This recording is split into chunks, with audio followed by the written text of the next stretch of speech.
3.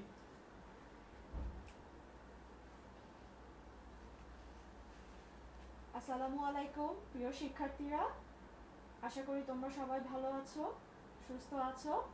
তোমাদের সবাইকে আজকে কিশোর বাতায়নের লাইভ ক্লাসে আমন্ত্রণ জানাচ্ছি। তোমরা আমাকে একটু জানিয়ে দাও যে সাউন্ড এবং ভিডিওটি ক্লিয়ার আছে কিনা।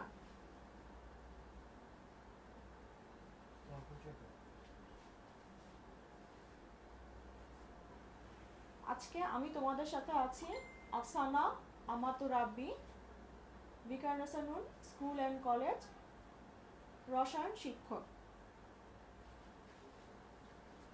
তোমরা লাইভ ক্লাসটি তোমাদের বন্ধুদের সাথে শেয়ার করে দাও, যেন তোমাদের সব বন্ধুরা আজকের ক্লাসে অংশগ্রহণ করতে পারে এবং তারা কিছুটা হলেও উপকৃত যেন হতে পারে।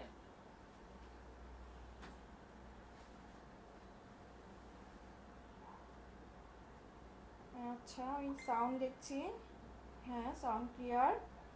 অনেকেই জয়েন করেছো, সবার নাম হয়তো পড়তে পারছি না। মোহাম্মদ হাসান, মোহাম্মদ জোবায়েদ, সুমন রাজ। আচ্ছা, আমি সাউন্ড অফ করে নেই। ওকে ম্যাম বলছো ফাইন সাকিব। আচ্ছা, তাহলে সাউন্ড কি প্রবলেম? আচ্ছা, সাউন্ড ক্লিয়ার। মার্জিয়া প্রমি বলছো সাউন্ড ক্লিয়ার। ওকে, ঠিক আছে, তোমরা সাথে থাকো। তোমরা ইতিমধ্যে জেনে গেছো যে আজকে রসায়নের পঞ্চম অধ্যায় রাসায়নিক বন্ধন বা কেমিক্যাল বন্ড নিয়ে আজকে আমরা অধ্যয়ন করব। কেমিক্যাল বন্ড বা রাসায়নিক বন্ধন বলতে আমরা কি বুঝি? আমরা একটি পরিবারে বিভিন্ন ধরনের বা আমাদের পরিবারে যে বাবা মা ভাই বোন আছে তাদের সাথে আমাদের একটা পারিবারিক বন্ধন আছে। এই বন্ধনের মাধ্যমে আমরা কি একটা সমাজে বাস করি। আছে আত্মীয়তার বন্ধন, আছে প্রতিবেশীদের সাথে বন্ধন, বন্ধুদের সাথে এক ধরনের বন্ধন। তাহলে মানুষ মাত্রই কি বন্ধন তৈরি করে। একই রকমভাবে রসায়নে এই পর্যন্ত আবিষ্কৃত মৌলের সংখ্যা হচ্ছে 118টি। এই 118টি মৌলের মধ্যে, অর্থাৎ 118টি বিভিন্ন বিভিন্ন মৌল, তারা বিভিন্ন মৌলের সাথে বন্ধন গঠন করতে চায়, অর্থাৎ একটি মৌল আরেকটি মৌলের সাথে মিলেমিশে থাকতে চায়। তারা বিভিন্ন মৌলের সাথে অণু গঠন করে। কিছু ব্যতিক্রম ছাড়া, যেমন নিষ্ক্রিয় গ্যাস এবং কিছু ধাতু ছাড়া অন্যান্য মৌলগুলো সাধারণত অণু হিসেবে থাকতেই পছন্দ করে। এই যে অণু হিসেবে থাকে তখন তাদের মধ্যে কি হয়, একটা বন্ধন থাকে। বন্ধনের মাধ্যমেই তারা অণু গঠন করে। উদাহরণ দিয়ে বোঝাই, তাহলে তোমাদের জন্য বুঝতে সুবিধা হবে। আরেকটা ব্যাপার হচ্ছে, তোমরা নিশ্চয়ই খাতা কলম নিয়ে বসেছো, কারণ রাসায়নিক বন্ধন এই অধ্যায়তে আমরা যখন এই অধ্যায়টি নিয়ে যখন আমরা আলোচনা করব তখন আমাদের অনেক ইলেকট্রন বিন্যাস লিখতে হবে, তাছাড়া কিছু ডায়াগ্রামও আঁকতে হবে। আশা করি তোমরা খাতা কলম নিয়ে প্রস্তুতি নিয়েছো। চলো তাহলে আমি বোর্ডে কিছু মৌলের নাম লিখছি।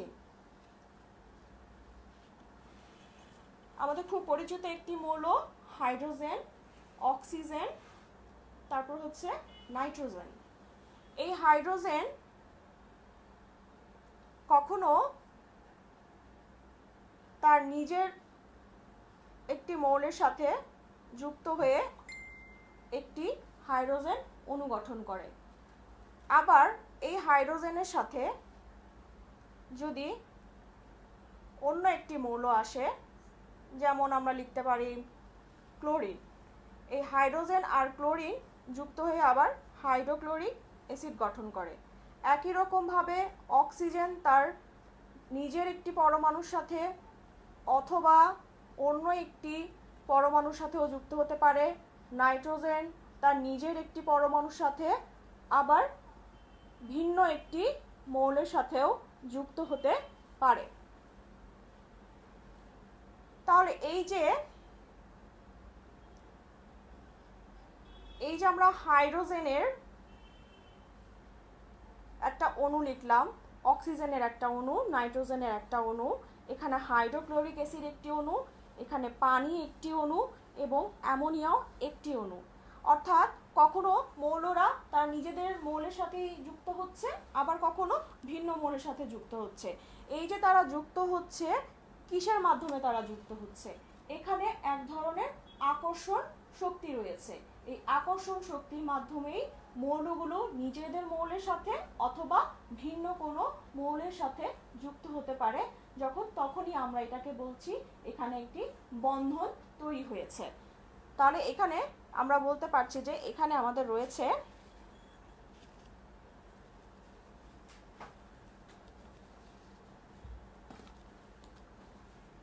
একটি আকর্ষণ শক্তি, এখানেও রয়েছে কি আকর্ষণ শক্তি, এখানেও রয়েছে একটা আকর্ষণ শক্তি, যে আকর্ষণ শক্তির মাধ্যমে হাইড্রোজেন হাইড্রোজেন যুক্ত হচ্ছে বা হাইড্রোজেন ক্লোরিন যুক্ত হচ্ছে। দুই অণু হাইড্রোজেন পরমাণুর সাথে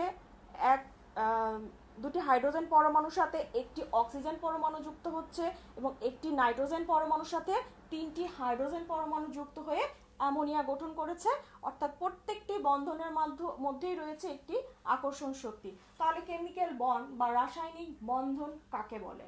তাহলে আমরা বলবো যে আকর্ষণ শক্তির মাধ্যমে দুটি অণু পরস্পরের সাথে যুক্ত থাকে তাকে আমরা বলছি রাসায়নিক বন্ধন বা কেমিক্যাল বন্ড। এখন এই রাসায়নিক বন্ধন বা কেমিক্যাল বন্ড পড়তে গেলে আমাদের যে ব্যাপারগুলো, বেসিক জিনিসগুলো জানতে হবে বা আমরা আজকের এই অধ্যায় থেকে যে শিখন ফলটা আমরা শিখতে পারবো সেটা হচ্ছে যোজ্যতা ইলেকট্রন, যোজনী, যোজনীর মধ্যে রয়েছে পরিবর্তনশীল যোজনী, সক্রিয় যোজনী, সর্বোচ্চ যোজনী, সুপ্ত যোজনী।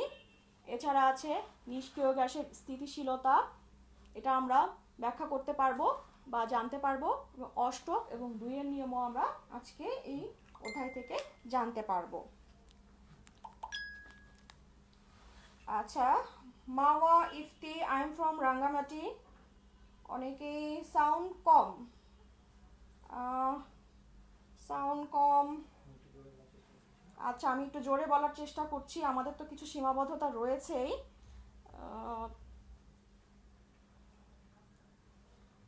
আচ্ছা, অনেকেই জয়েন করেছো।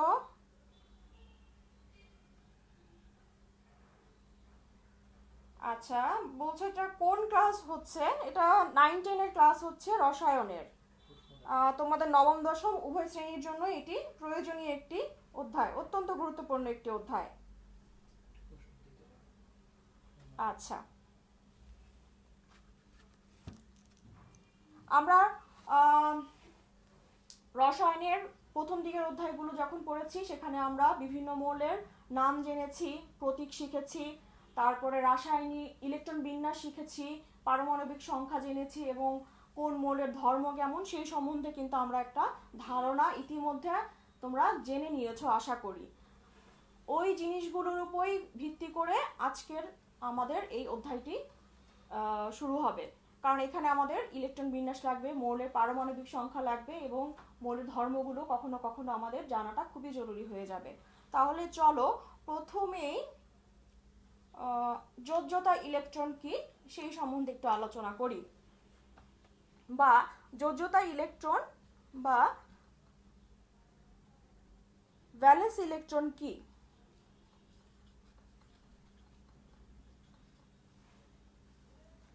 ম্যাগনেসিয়াম, ম্যাগনেসিয়াম কি? ম্যাগনেসিয়াম একটি ধাতু। ম্যাগনেসিয়ামের পারমাণবিক সংখ্যা কত? ম্যাগনেসিয়ামের পারমাণবিক সংখ্যা হচ্ছে 12। অর্থাৎ আমরা জানি কোনো মৌলের পারমাণবিক সংখ্যা 12, বা এটার যদি আমরা ইলেকট্রন বিন্যাস আঁকি, এখন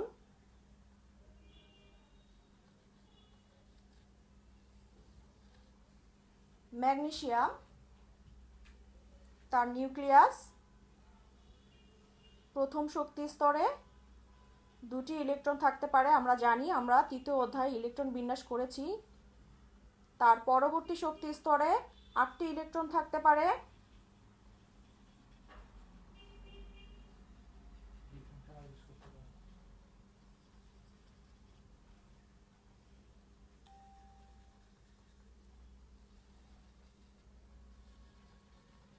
এবং তৃতীয় শক্তি স্তরে 12 কি আমাদের পূর্ণ হয়েছে? 1 2 3 4 5 6 7 8 9 10, আমাদের আরও দুটি ইলেকট্রন আছে, সেই দুটি ইলেকট্রন যাবে তৃতীয় শক্তি স্তরে। এখানে একটি ইলেকট্রন দিলাম এবং এখানে একটি ইলেকট্রন দিলাম। তাহলে এটা হচ্ছে আমাদের প্রথম শক্তি স্তর। তারপর এটা হচ্ছে দ্বিতীয় শক্তি স্তর এবং এটি হচ্ছে তৃতীয় শক্তি স্তর। তাহলে ম্যাগনেসিয়ামের ক্ষেত্রে তৃতীয় শক্তি স্তর হচ্ছে তার সর্ববহিস্থ শক্তি স্তর। ম্যাগনেসিয়ামের সর্ববহিস্থ শক্তি স্তর হচ্ছে তৃতীয় শক্তি স্তর। এই তৃতীয় শক্তি স্তরে ইলেকট্রন কয়টি আছে?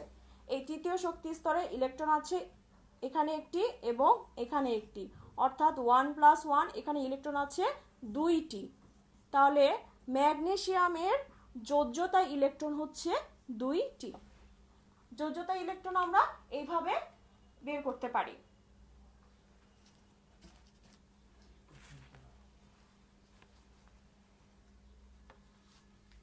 আচ্ছা, আমি একটা এবার ম্যাগনেসিয়ামের ইলেকট্রন বিন্যাসটা যদি আমরা দেখি,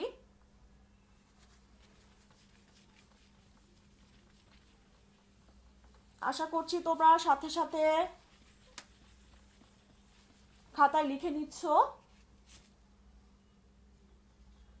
ম্যাগনেসিয়াম, তার পারমাণবিক সংখ্যা হচ্ছে 12।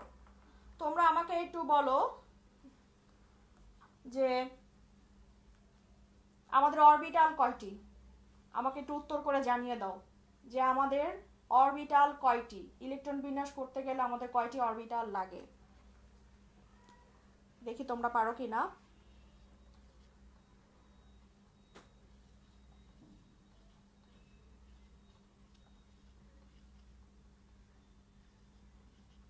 দুই 2 4 6 10 এবং আর 2 হচ্ছে 12।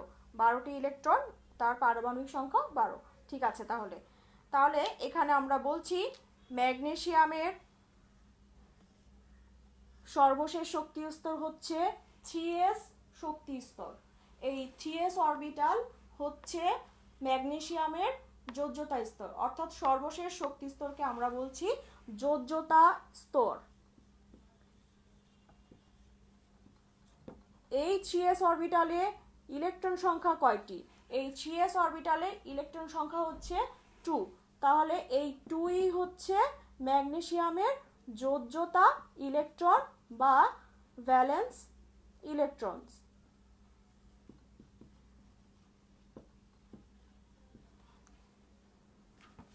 অনেকে অ্যান্সার করেছো 4টি, উত্তর ঠিক। শাওন রহমান, অনেকে ভুল উত্তরও দিয়েছো, 3টিও না 4টি অরবিটাল। ঠিক আছে, অনেকে দিয়েছো মুর্শিদ কবির, তোমার উত্তর ভুল।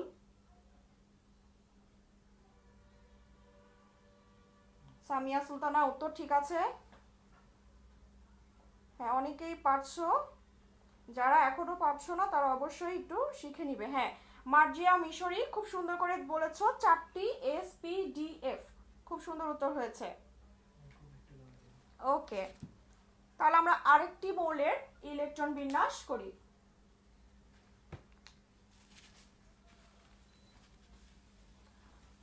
আরেকটি মৌলের আমরা যোজ্যতা ইলেকট্রন বের করি, আমরা আরেকটি মৌলের যোজ্যতা ইলেকট্রন বের করি, তাহলে আশা করি তোমাদের সুবিধা হবে। যেমন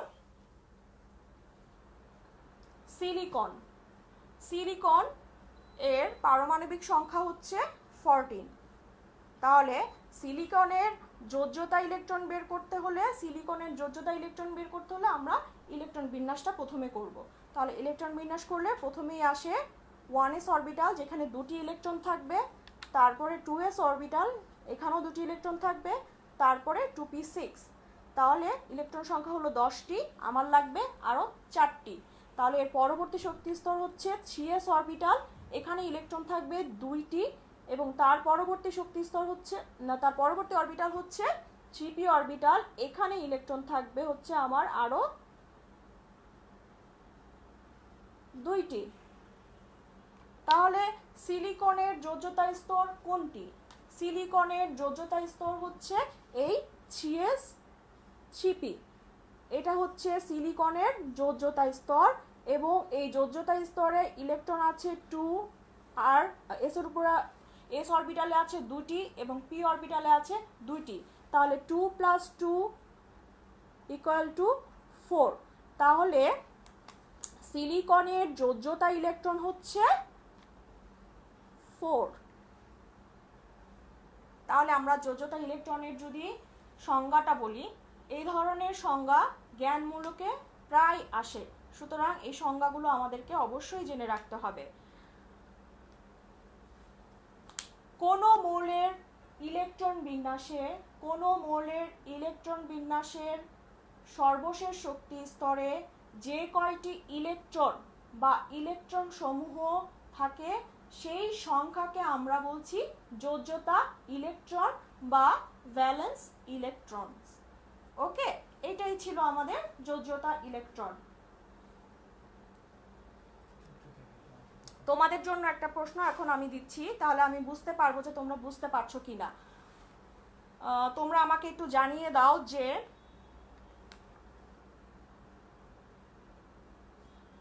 ক্লোরিনের যোজ্যতা ইলেকট্রন কত? ক্লোরিনের যোজ্যতা ইলেকট্রন কত? দেখি তোমরা উত্তর করে আমাকে একটু জানিয়ে দাও।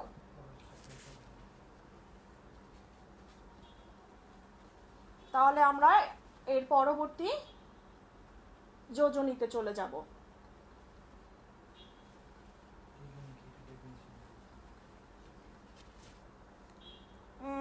মার্জিয়া প্রমি লিখেছো 7। ওকে, দেখা যাক। 7।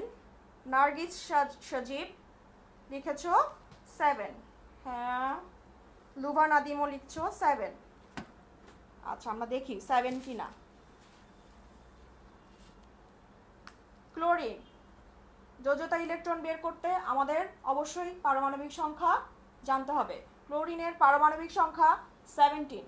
তাহলে এটার ইলেকট্রন বিন্যাস করলে আমাদের আসে 1s2, 2s2, 2p6, 3s2, 3p5, 10, 2 2 4 6 10, 2 12 আর 5 7।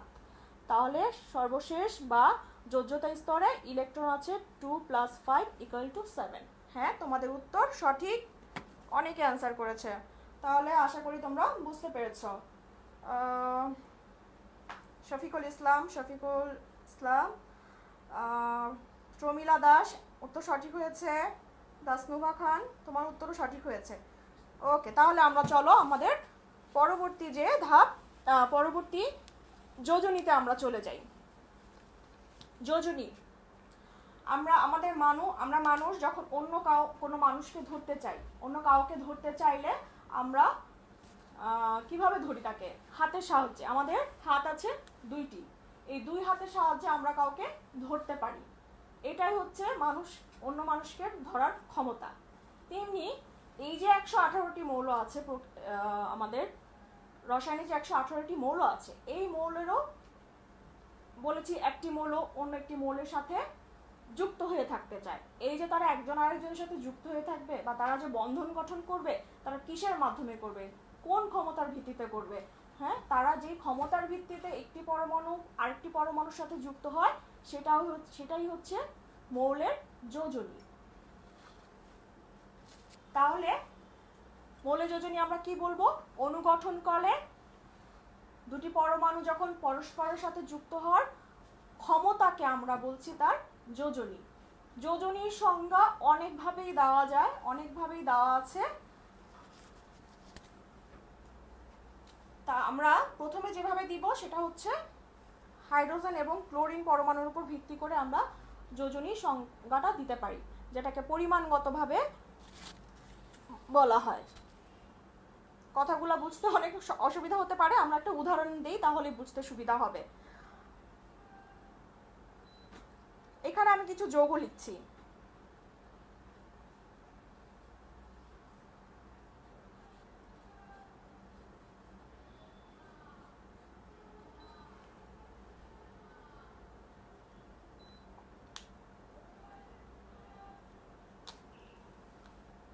প্রথম যৌগটি লিখেছি হাইড্রোক্লোরিক অ্যাসিড, পরের যৌগটি হচ্ছে পানি, আমরা এই যৌগকে সবাই চিনি।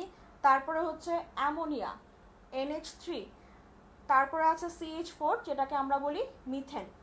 এখানে দেখো চারটি যৌগের মধ্যেই খুব কমন একটা মৌল আছে, সেটা হচ্ছে হাইড্রোজেন হাইড্রোজেন হাইড্রোজেন। ওকে, এখন এই হাইড্রোক্লোরিক অ্যাসিডে হাইড্রোজেনের সংখ্যা আছে কয়টি? হাইড্রোক্লোরিক অ্যাসিডে হাইড্রোজেন আছে একটি। পানিতে হাইড্রোজেনের সংখ্যা আছে দুটি, অর্থাৎ হাইড্রোজেন পরমাণু আছে দুইটি। অ্যামোনিয়াতে হাইড্রোজেন পরমাণু আছে তিনটি,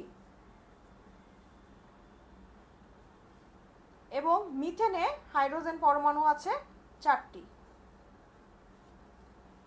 লক্ষ্য করো প্রথম যৌগ হাইড্রোক্লোরিক অ্যাসিড, এই হাইড্রোক্লোরিক অ্যাসিডে হাইড্রোজেনের সাথে যে মৌলটি আছে সেটি হচ্ছে ক্লোরিন। ক্লোরিন, এই যৌগটি থেকে আমরা ক্লোরিনের যোজনী বের করব। তাহলে আমরা এখানে একটু লিখি যে ক্লোরিনের যোজনী কত, সেটাই আমরা জানব। ক্লোরিনের যোজনী কত? এখানে পানির সাথে আছে অক্সিজেন, অক্সিজেনের যোজনী তাহলে কত? এখানে আছে এই হাইড্রোজেনের সাথে আছে বা অ্যামোনিয়ার সাথে হাইড্রোজেনের সাথে আছে নাইট্রোজেন, নাইট্রোজেনের যোজনী কত? এবং এখানে আছে কার্বন, এই কার্বনের যোজনী কত? এটা আমরা বের করব। হাইড্রোক্লোরিক অ্যাসিডে একটা হাইড্রোজেনের সাথে ক্লোরিনের সাথে যুক্ত আছে একটা হাইড্রোজেন, সেই কারণে ক্লোরিনের যোজনী হচ্ছে 1।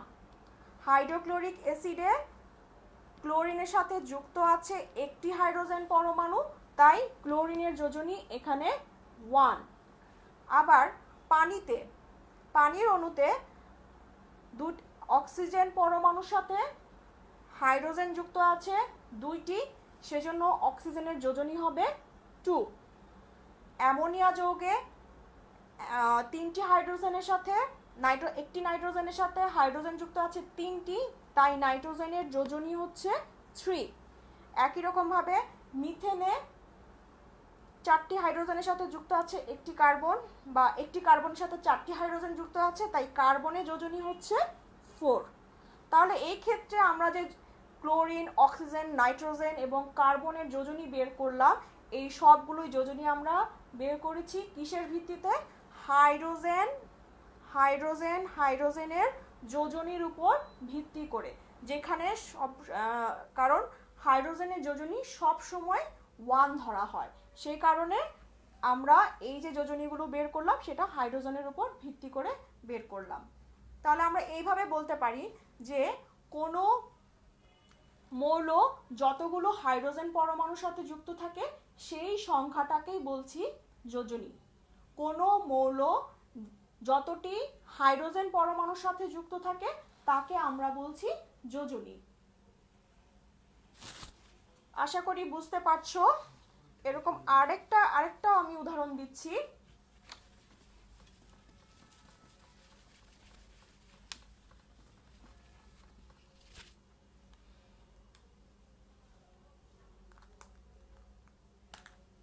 Sodium chloride, calcium chloride, gold trichloride. এখানে যে কমন মৌলটি আছে সবার সাথে, সবগুলো যৌগের সাথে কমন যে মৌলটি আছে সেটা হচ্ছে ক্লোরিন আছে, এখানে আছে, এখানেও আছে। এখানে সোডিয়ামের সাথে ক্লোরিন আছে একটি, এখানে ক্যালসিয়ামের সাথে ক্লোরিন আছে দুইটি, এখানে গোল্ডের সাথে ক্লোরিন আছে তিনটি। তাই এখানে সোডিয়ামের যোজনী হচ্ছে 1 এবং এই যোগে ক্যালসিয়াম ক্লোরাইডে ক্লোরিন আছে ক্যালসিয়ামের সাথে 2টি, তাই ক্যালসিয়ামের যোজনী 2 এবং ট্রাইক্লোরাইড গোল্ড ট্রাইক্লোরাইডে 3টি ক্লোরিন আছে, গোল্ডের সাথে ক্লোরিন আছে 3টি, তাই গোল্ডের যোজনী হচ্ছে 3। তাহলে এখানে কি, এখানে আমরা ক্লোরিনের উপর ভিত্তি করে যোজনীগুলো বের করলাম। তাহলে আমরা যোজনী সংজ্ঞাটা এভাবেও বলতে পারি যে কোনো মৌলের সাথে যতটি হাইড্রোজেন পরমাণু এবং যতটি ক্লোরিন অথবা যতটি ক্লোরিন পরমাণু যুক্ত থাকে সেই সংখ্যাটাকেই বলছি আমরা যোজনী বা ভ্যালেন্সি। আশা করি তোমরা বুঝতে পারছো। তোমরা আমাকে, তোমাদের জন্য আরেকটা প্রশ্ন আমি দিতে চাচ্ছি, তাহলে আমি বুঝতে পারবো যে তোমরা বুঝতে পারছো কি না।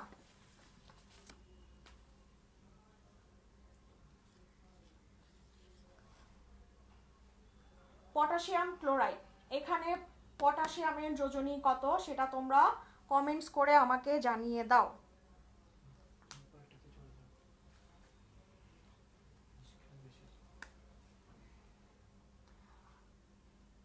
যোজনী 4 ধরনের হয়ে থাকে, তার মধ্যে একটি যোজনী হচ্ছে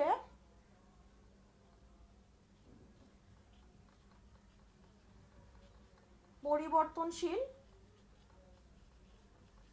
যোজনী। পরিবর্তনশীল যোজনী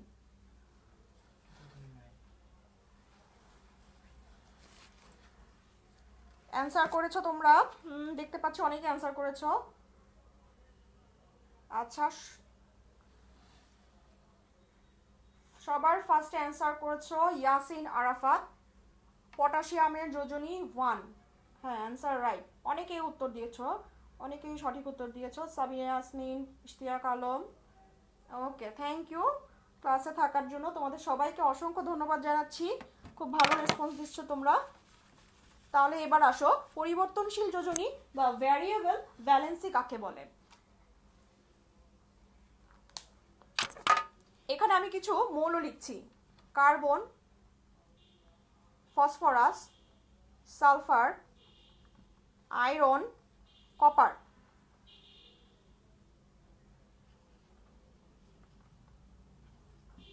এবং এখানে তার যোজনীগুলো আমি লিখছি।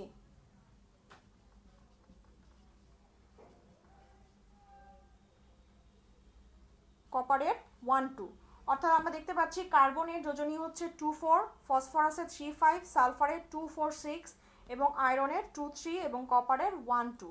এতক্ষণ আমরা যে মৌলগুলো দেখেছিলাম তাদের সবারই একটি করে যোজনী ছিল, যেমন সোডিয়ামের 1, হাইড্রোজেনের 1, তারপরে অক্সিজেনের 2, তারপরে আমরা বললাম নাইট্রোজেনের 3, সবারই একটা করে যোজনী ছিল। কিন্তু এখানে আমরা দেখতে পাচ্ছি যে একের অধিক যোজনী। তাহলে পরিবর্তনশীল যোজনী বা ভ্যারিয়েবল যোজনী কাকে বলে, এটা আমরা যদি বলি সংজ্ঞাটা কি হবে, এটা সংজ্ঞাটা এমনই হবে যে যে মৌলগুলোর একাধিক যোজনী থাকে তাকেই পরিবর্তনশীল যোজনী বলে, অর্থাৎ তাকে ভ্যারিয়েবল ভ্যালেন্সি বলে। প্রায় তোমাদের আমরা যদি বোর্ড কোশ্চেনগুলো দেখি, প্রায় একটা কোশ্চেন আসে, সেটা হচ্ছে যে সালফার পরমাণু কেন এই একাধিক যোজ্যতা বা যোজনী প্রদর্শন করে। আমি এটার একটু অ্যান্সার তোমাদেরকে দেওয়ার চেষ্টা করছি, তোমরা অবশ্যই খাতায় এটা তুলবে। এইটা জানলে বাকি মৌলগুলোরও আমরা পরিবর্তনশীল যোজনীগুলো কেন দেখায় সেটার অ্যান্সার করতে পারবো।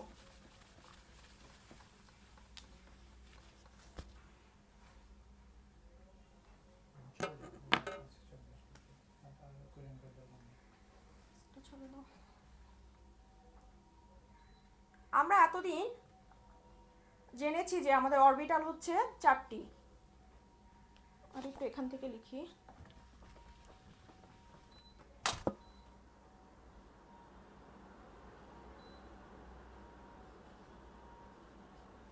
আমাদের অরবিটাল 4টি, s p d f। এই p অরবিটাল মূলত 3টি অরবিটাল নিয়ে গঠিত। পি অরবিটালে রয়েছে 3টি অরবিটাল। একটি হচ্ছে px, py, pz। এটাও ক্যাপিটাল, এটাও স্মল লেটার, এটাও স্মল লেটার, এগুলো সবই স্মল লেটার, এগুলো সবই স্মল লেটারের হবে। তাহলে পি অরবিটাল 3টি অরবিটাল নিয়ে গঠিত, একটা px, py এবং pz। অপর দিকে ডি অরবিটাল হচ্ছে, ডি অরবিটাল আছে 5টি। একটি হচ্ছে dxy, dyz, dzx, dx square minus Y square, dz square. এটি হচ্ছে ডি এর 5টি অরবিটাল। আমরা জানি এস অরবিটালে ইলেকট্রন থাকতে পারে সর্বোচ্চ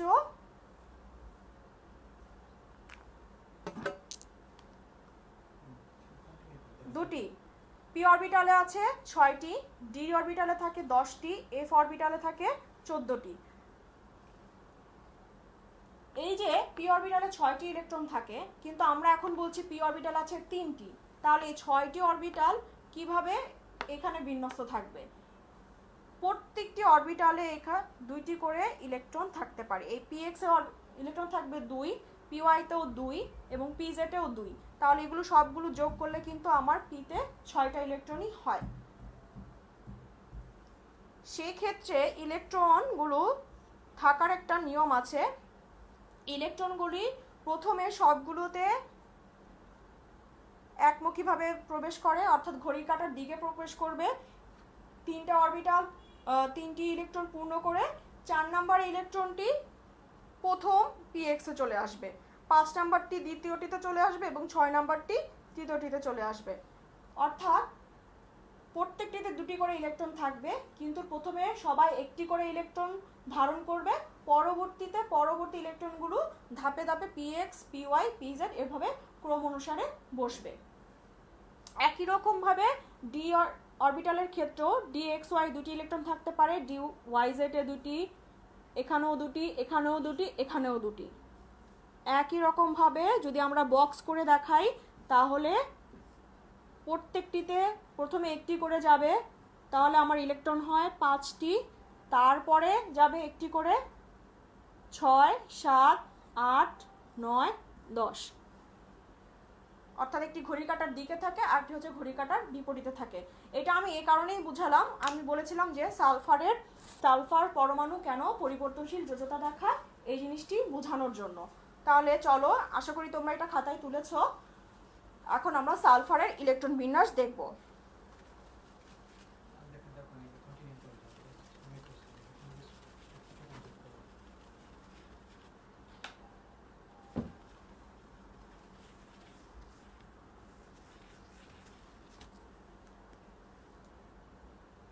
সালফার, যার পারমাণবিক সংখ্যা হচ্ছে 16, সাধারণভাবে তার ইলেকট্রন হচ্ছে 1s2, 2s2, 2p6, 3s2, 3p4, 2 2 4 6 10 12 2 16।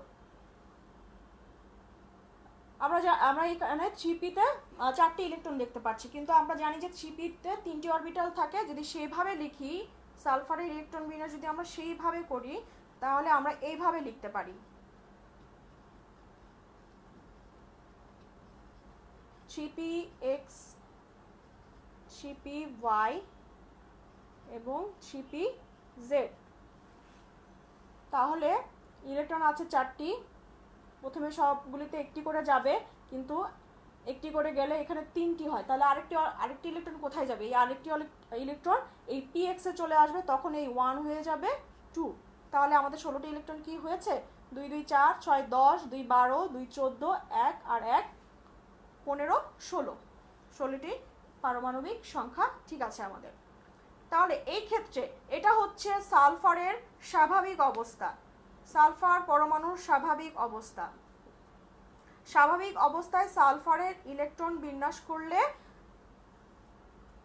তার যোজনী হয় 2। কিভাবে হয়? এই যে তার সর্বশেষ শক্তি স্তর 3p এবং 3py এবং 3pz এ ইলেকট্রন আছে একটি, ইলেকট্রন আছে একটি। এটা এভাবে ব্যাখ্যা করা হয় যে কোনো মৌলের ইলেকট্রন বিন্যাসের ক্ষেত্রে যদি তার যোজ্যতা স্তরে অযুগ্ম ইলেকট্রন অর্থাৎ বেজোড় সংখ্যক ইলেকট্রন থাকে, 1 একটি বেজোড় সংখ্যা, এই অযুগ্ম ইলেকট্রন সংখ্যাই হচ্ছে সেই মৌলের যোজনী। তাহলে এখানে অযুগ্ম ইলেকট্রন আছে দুইটি, এখানে একটি 1 এখানে একটি 1, তাহলে 1 1 প্লাস করলে হয় 2। তাই সাধারণ অবস্থায় সালফারের যোজনী হচ্ছে 2। আবার সালফারকে যখন আমরা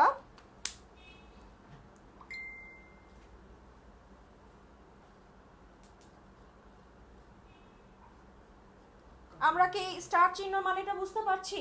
এই স্টার চিহ্ন মানে হচ্ছে যখন সালফারকে উত্তেজিত করা হয় বা এক্সাইটেড করা হয়। উত্তেজিত করা মানে হচ্ছে তাকে তাপ দেওয়া হয়। যখন সালফার পরমাণুকে তাপ দিয়ে উত্তেজিত করা হয় তখন তার ইলেকট্রন বিন্যাসে একটু পুনর্বিন্যাস ঘটে। সেটা কিভাবে ঘটে সেটাই আমরা এখন দেখব। 1s2 2s2 2p6 এই পর্যন্ত ইলেকট্রন বিন্যাস আমরা সেম রাখবো, 3s2 পর্যন্তই আসলে সেম রাখবো। তারপরে আমরা যেটা করব,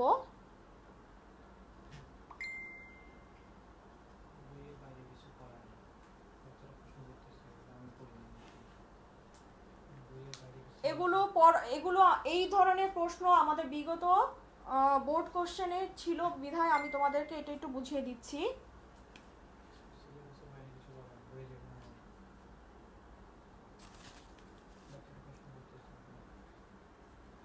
আচ্ছা, 3pz এর পরে যে অরবিটাল আসে সেটা হচ্ছে 3dx অরবিটাল আসে। তাহলে এখানে আমি ইলেকট্রনগুলো লিখে নিই। এখানে যদি আমি একটু বক্স করে দেই, এই 3p এখানে জায়গা হচ্ছে না তাই আমি নিচে লিখেছি, এটা পাশে লিখতে হবে।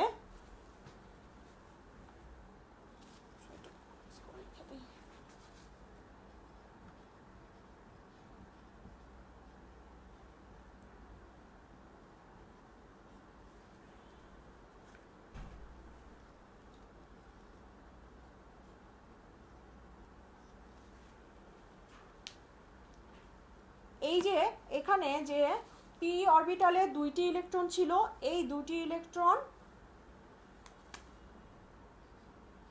কি করবে, এই px এর দুটি ইলেকট্রন থেকে একটি ইলেকট্রন সরাসরি চলে যাবে, যেহেতু 3p এর পরে 3d অরবিটাল আছে সেই 3dxy অরবিটালে চলে যায়। সেই ক্ষেত্রে px এর ইলেকট্রন সংখ্যা দ্বারা 1, অর্থাৎ এখান থেকে দুইটা ইলেকট্রন থেকে একটা ইলেকট্রন চলে আসে এখানে, আর এই 3py এবং 3pz এ একটি করে থাকবে, যেটা যা আছে সেভাবেই থাকবে। তাহলে এখানে অযুগ্ম ইলেকট্রনের সংখ্যা বা বেজোড় সংখ্যক ইলেকট্রন হচ্ছে 4টি, 1 2 3 4। তাহলে এখানে আমরা এবার লিখে দিই 4টি। এক্ষেত্রে সালফারের যোজনী হচ্ছে 4। আবার যদি সালফারকে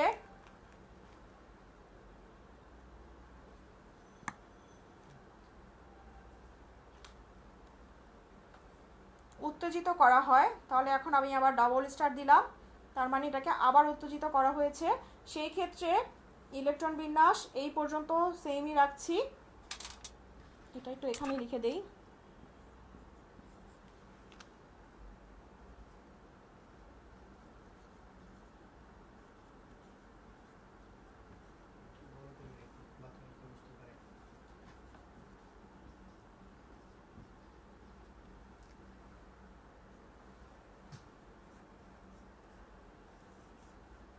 থ্রি পি এর তিনটি অরবিটাল px py pz এবং ডি অরবিটালের এখানে দুটি অরবিটাল আছে 3dxy 3dyz। তাহলে ইলেকট্রনগুলো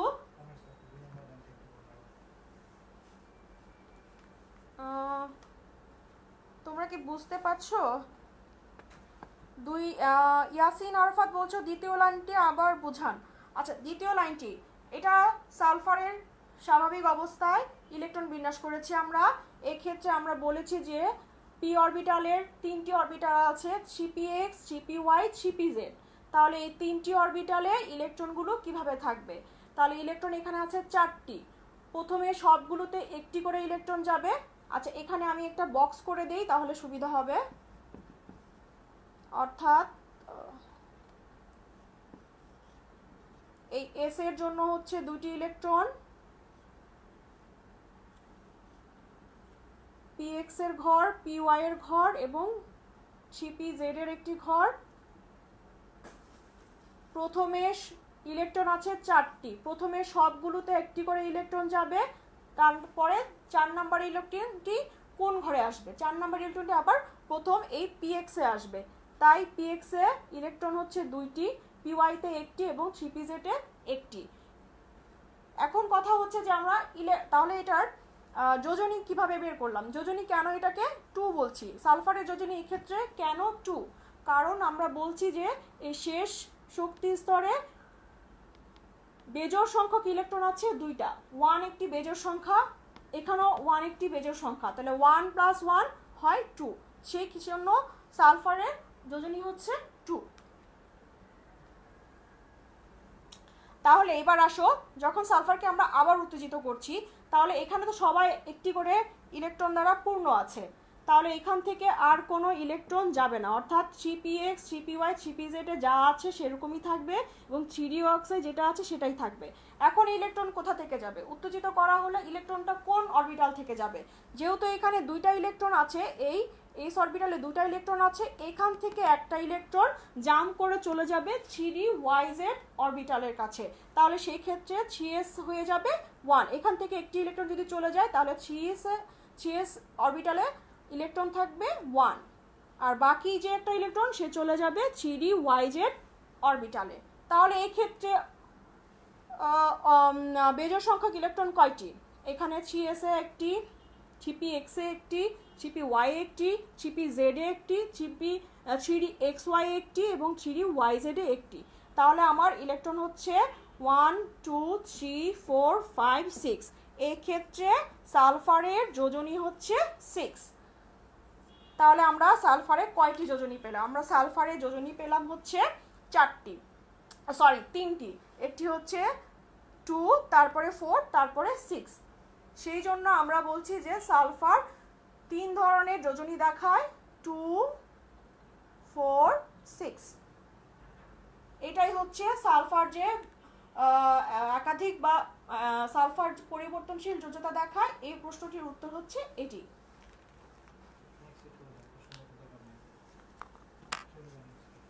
ওকে,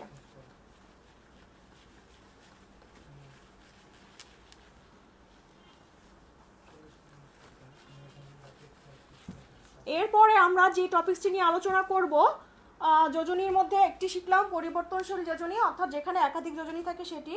তারপরে এখন আসো আমরা যেটা নিয়ে আলোচনা করব সেটি হচ্ছে সর্বোচ্চ যোজনী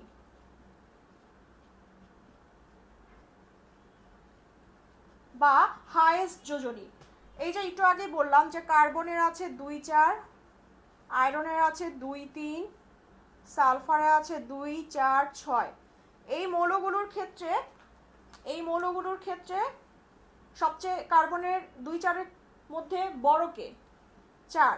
আয়রনের 2টা যোজনী, তার মধ্যে বড় হচ্ছে 3। সালফারের 3টা যোজনী, তার মধ্যে সবচেয়ে বড় হচ্ছে 6। তাহলে কার্বনের সর্বোচ্চ যোজনী হচ্ছে 4, বা আয়রনের সর্বোচ্চ যোজনী হচ্ছে 3, সালফারের সর্বোচ্চ যোজনী হচ্ছে 6। অর্থাৎ একাধিক যোজনীর মধ্যে সবচেয়ে বড় যে সংখ্যাটা সেটাই হচ্ছে সর্বোচ্চ যোজনী। কার? ওই মৌলের সর্বোচ্চ যোজনী। এটাই ছিল সর্বোচ্চ যোজনী। এরপরে আসো যেটাকে হাইয়েস্ট ভ্যালেন্সি বলা হয়। এরপরে আমরা যেটা শিখব সেটা হচ্ছে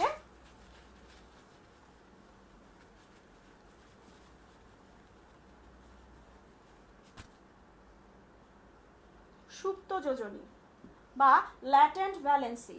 আমি একটু ইংলিশ নামগুলো ব্যবহার করছি, যদি তোমরা অনেকেই ইংলিশ ভার্সনের স্টুডেন্ট থাকো সে কারণে।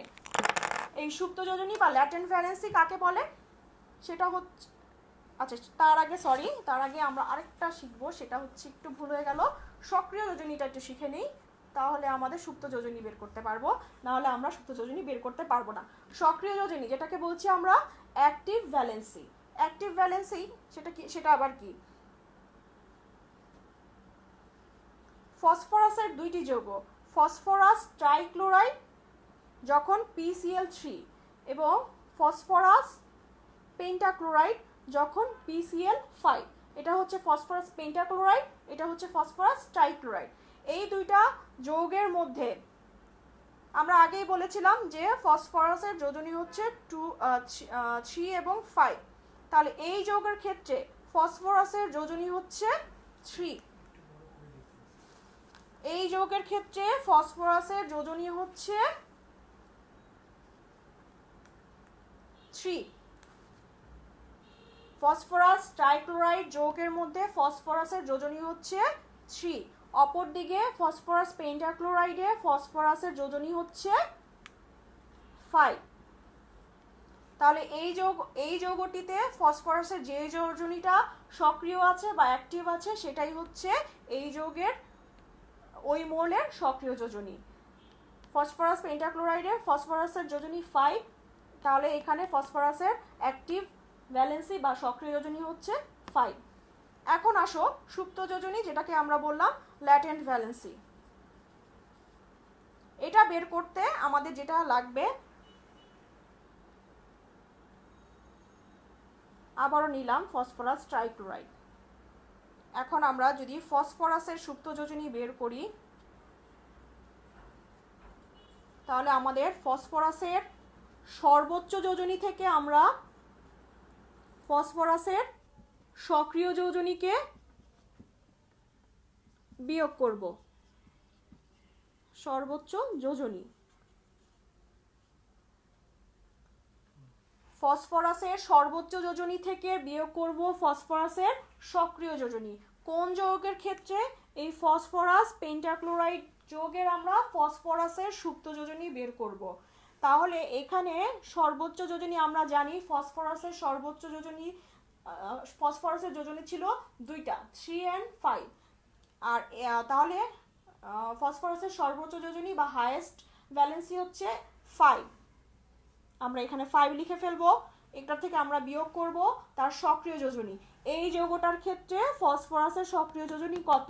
এই যৌগটার ক্ষেত্রে ফসফরাসের সক্রিয় যোজনী হচ্ছে 5। তাহলে -5, 5 - 5 = 0, অর্থাৎ ফসফরাসের সুপ্ত যোজনী হচ্ছে 0 বা 0। এইভাবে আমরা সুপ্ত যোজনী, যে কোনো যৌগের ক্ষেত্রে ওই মোলের সুপ্ত যোজনী আমরা বের করতে পারবো, অর্থাৎ সক্রিয় সর্বোচ্চ যোজনী থেকে আমরা বাদ দিব সক্রিয় যোজনী। তাহলে আমাদের যোজনী সম্পর্কে মোটামুটি একটা ধারণা হয়ে গেছে। তোমরা এবার আমাকে একটু জানিয়ে দাও যে ফসফরাস ট্রাইক্লোরাইডে ফসফরাসের সুপ্ত যোজনী কত? তাহলে আমি বুঝতে পারবো তোমরা বুঝতে পারছো কি না।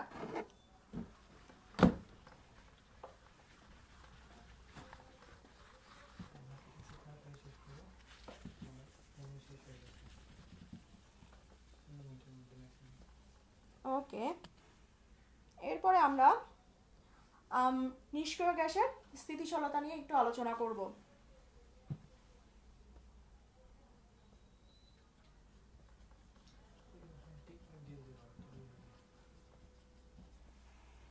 আমাদের যোজিত ইলেকট্রন হয়ে গেছে। যোজনীর মধ্যে আমরা যোজনী ছাড়াও আরো 4 ধরনের যোজনী সম্বন্ধে জানতে পেরেছি। এখন আমরা নিষ্ক্রিয় গ্যাসের স্থিতিশীলতা নিয়ে আলোচনা করব। নিষ্ক্রিয় গ্যাস বা ইনার্ট গ্যাসের স্টেবিলিটি। দেখি তোমরা কারা কারা অ্যান্সার করতে পেরেছো।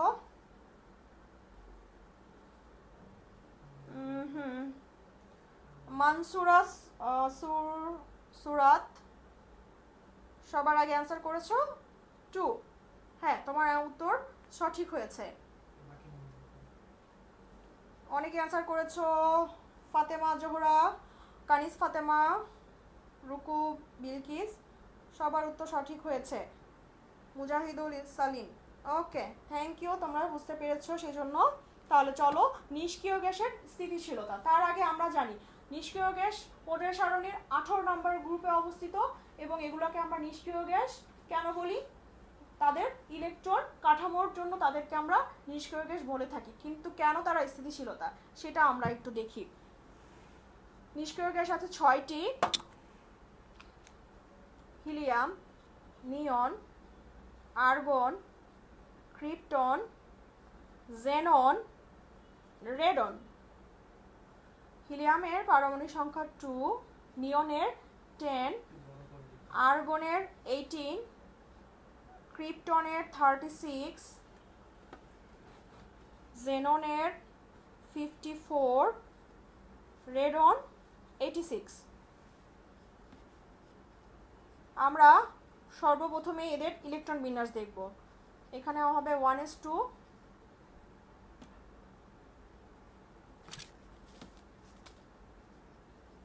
1s2, 2s2, 2p6, তারপরে argon 1s2, 2s2, 2p6, 3s2, 3p6।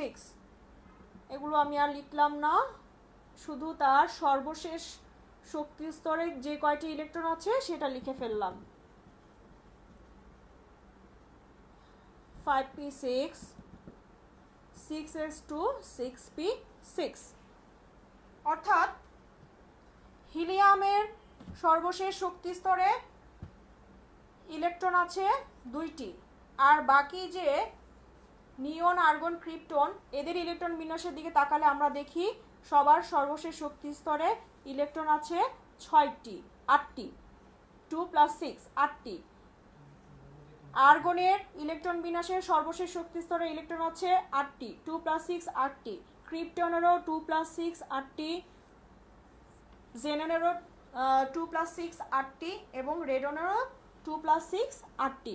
তাহলে এই নিয়ন থেকে বাকি যে নিষ্ক্রিয় গ্যাসগুলো রয়েছে, শুধুমাত্র হিলিয়ামের সর্বশেষ শক্তি স্তরে ইলেকট্রন আছে 2টি এবং বাকি মৌলগুলোর ইলেকট্রন বিন্যাস করলে তাদের সর্বশেষ শক্তি স্তরে ইলেকট্রন আছে 8টি।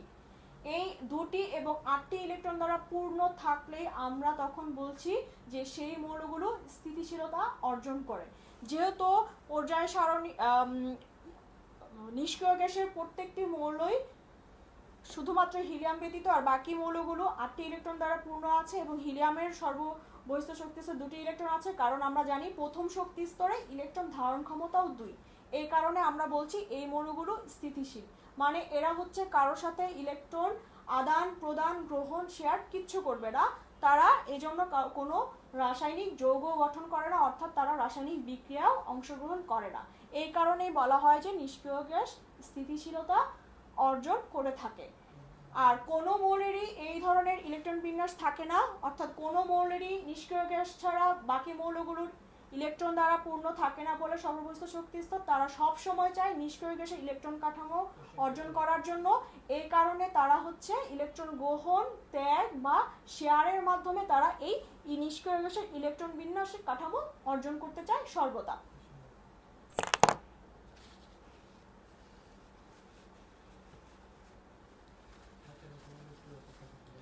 আচ্ছা, এবার আসো অক্টেট নিয়ম কি।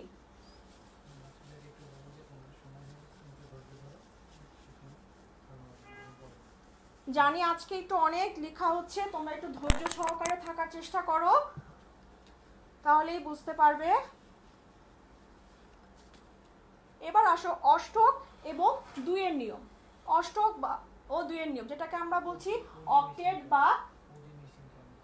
অক্টেট বা ডুয়েট রুলস কি।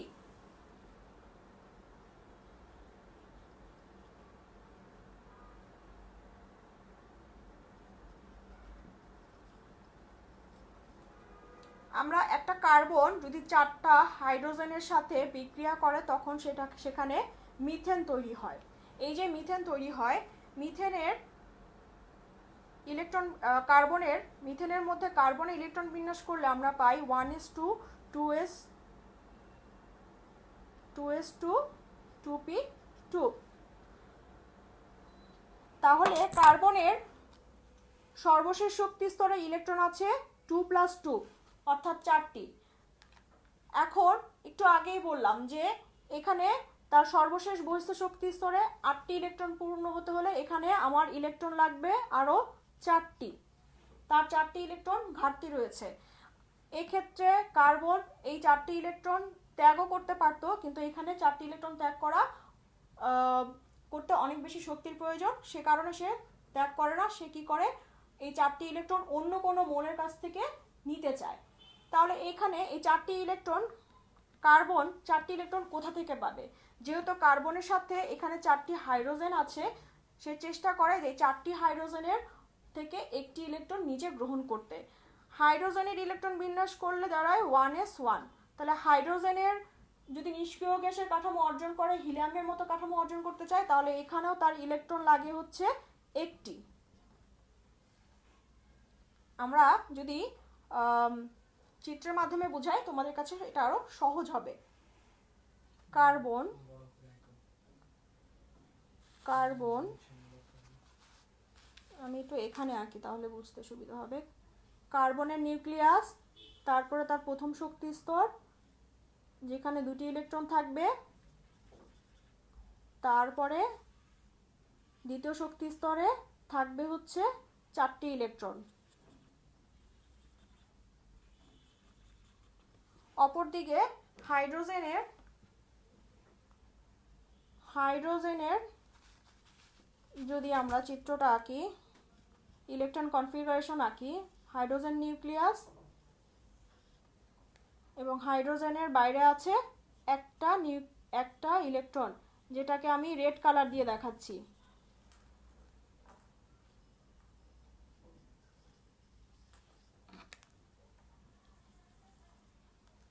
লালটা হচ্ছে হাইড্রোজেনের ইলেকট্রন। হাইড্রোজেনের সর্ববহিস্থ শক্তি স্তরে ইলেকট্রন আছে একটি, এই হচ্ছে সেই একটি ইলেকট্রন। যেহেতু কার্বনের সাথে 4টি হাইড্রোজেন যুক্ত, এই 4টি হাইড্রোজেন যুক্ত আছে, তাহলে এই কার্বনের যে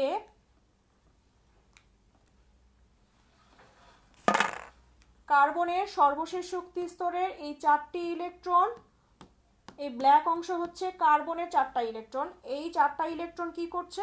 এই 4টি হাইড্রোজেনের সাথে, অর্থাৎ হাইড্রোজেনের বাইরে ছিল একটি ইলেকট্রন, এই হাইড্রোজেনের সাথে ইলেকট্রন শেয়ার করেছে। শেয়ার করার ফলে এই কার্বনের সর্বশেষ বহিস্থ শক্তি স্তরের ইলেকট্রন সংখ্যা কয়টি দাঁড়িয়েছে? 1 2 3 4 5 6 7 8, 8টি ইলেকট্রন কাঠামো অর্জন হয়েছে। তাহলে কার্বন একটি নিষ্ক্রিয় গ্যাসের ইলেকট্রন কাঠামো অর্জন করেছে। কোন নিষ্ক্রিয় গ্যাসের মতো ইলেকট্রন কাঠামো অর্জন করেছে? নিয়নের ইলেকট্রন কাঠামোর মতো ইলেকট্রন বিন্যাস অর্জন করেছে, যেখানে ছিল 2s2 2p6। বহিস্থ শক্তি স্তরে ইলেকট্রন ছিল 8টি। তাহলে এখানে কার্বনের চারপাশে 8টি ইলেকট্রন হয়, সে কি নিকটবর্তী নিষ্ক্রিয় গ্যাস নিয়নের মতো ইলেকট্রন কাঠামো অর্জন করেছে। আর এইটাই হচ্ছে, এই যে নিয়নের মতো নিষ্ক্রিয় গ্যাস ইলেকট্রন কাঠামো অর্জন করলো, সেটা কিসের মাধ্যমে? হাইড্রোজেন পরমাণুর সাথে ইলেকট্রন শেয়ারের মাধ্যমে। এইটাই হচ্ছে অষ্টক নিয়ম, অর্থাৎ কোনো মৌলের সর্বশেষ শক্তি স্তরে নিষ্ক্রিয় গ্যাসের মতো ইলেকট্রন বিন্যাস অর্জন করাটাই হচ্ছে অষ্টক নিয়ম, অর্থাৎ 8টি ইলেকট্রন পূর্ণ থাকাই হচ্ছে অষ্টক নিয়ম। হাইড্রোজেনের ক্ষেত্রে কি অষ্টক নিয়ম পালিত হয়েছে মিথেন যৌগে? না, কারণ হাইড্রোজেনের বাইরে আছে মাত্র 2টি ইলেকট্রন।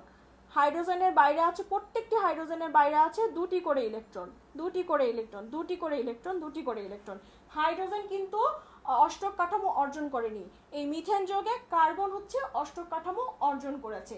ওকে, এরপরে আচ্ছা, এটা থাকলে এই আমি এই উদাহরণের সাহায্যেই 2-এর নিয়মটা তোমাদেরকে দেখিয়ে দিচ্ছি। 2-এর নিয়ম বা ডুয়েট রুলসটা কি? আগে বলা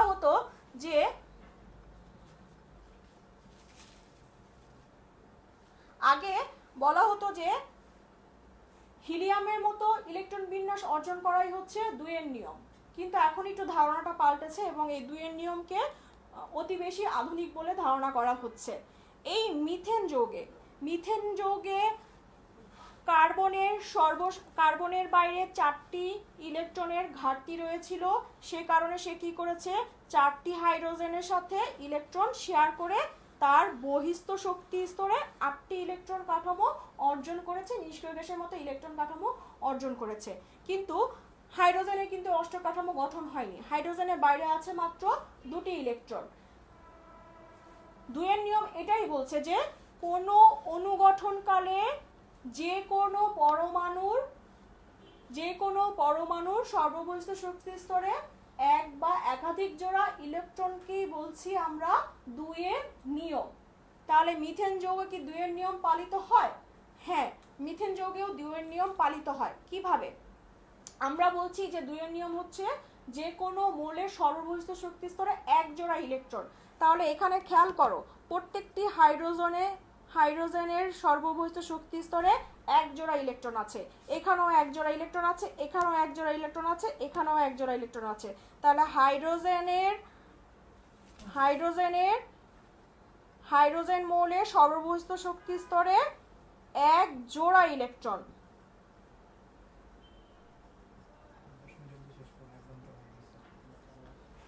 কার্বন কি দুইয়ের নিয়ম পালন করেছে? হ্যাঁ, কার্বনও এখানে দুইয়ের নিয়ম পালন করেছে। আমি বলেছি দুইয়ের নিয়মে বলা হচ্ছে যে অনুগঠনকালে যে কোনো পরমাণুর বাইরে এক বা একাধিক জোড়া। তাহলে কার্বনের বাইরে কত জোড়া ইলেকট্রন আছে? কার্বনের বাইরে 4 জোড়া ইলেকট্রন আছে। এখানে এক জোড়া, এখানে এক জোড়া, দুইটা, 3 জোড়া, 4 জোড়া। অর্থাৎ কার্বনের সর্ববহিষ্ঠ শক্তি স্তরে 4 জোড়া ইলেকট্রন আছে। তাহলে এই মিথেন যৌগে কার্বন এবং হাইড্রোজেন উভয়ই দুইয়ের নিয়ম অনুসরণ করে, কিন্তু অষ্টক নিয়মে শুধুমাত্র কার্বন অষ্টক নিয়ম পালন করেছিল বা অনুসরণ করেছিল, কিন্তু হাইড্রোজেন করেনি। নিশ্চয়ই তোমরা ক্লিয়ার হয়েছো ব্যাপারটি সম্বন্ধে।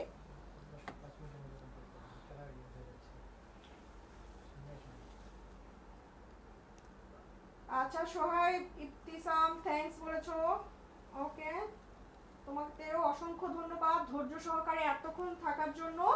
ইনশাআল্লাহ আমরা পরবর্তী ক্লাসে যে ব্যাপারগুলো তোমরা বুঝতে পারোনি বা এর পরবর্তী আমরা পড়ায় চলে যাব নেক্সট ক্লাসে।